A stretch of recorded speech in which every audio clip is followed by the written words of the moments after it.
Okay guys, ini merupakan hari pertama kita orang. Saya nak cari mana yang handsome. Muka sama je kau sama. Okay, stay tune next episode. Okay guys, kita dah sampai kelas.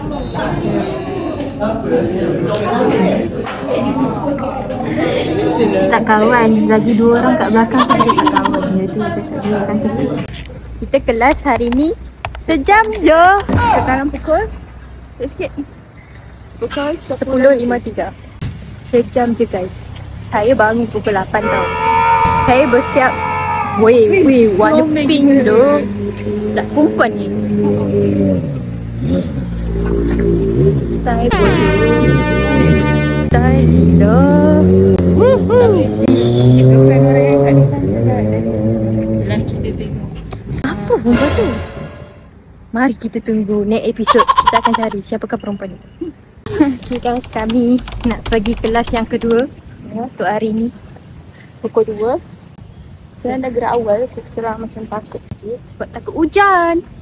Pasal takut lecturer juga. Dengan kata macam garang. Tapi kita harap kita berhusnuzon. Kita harap kita orang ni terlampau baik lah. So dia orang baik-baik lah. Bismillah. Bye-bye. Bye-bye sama dengan kelas. Hello guys. Kita dah dekat kelas. Okay guys, kita dah di kelas. Okay, kita orang punya, saya punya pandangan sekarang kita orang, saya suka kerja. Jangan buat dia marah lah. Okay. Ini kita siapa ni? Kita siapa ni? Ini adalah bukti kelas kat sana, parking kat sini. Suka ya? Jauh. Aku akan hantar laporan kepada PB. Okay. Tapi suka.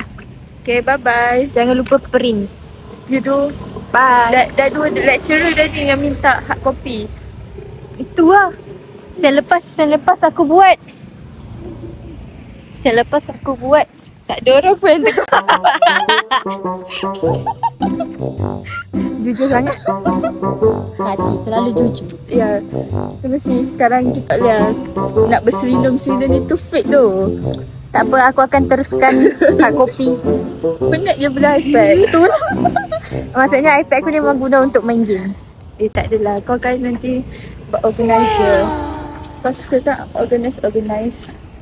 Tapi aku macam tak guna sangat pun iPad tu. Loh.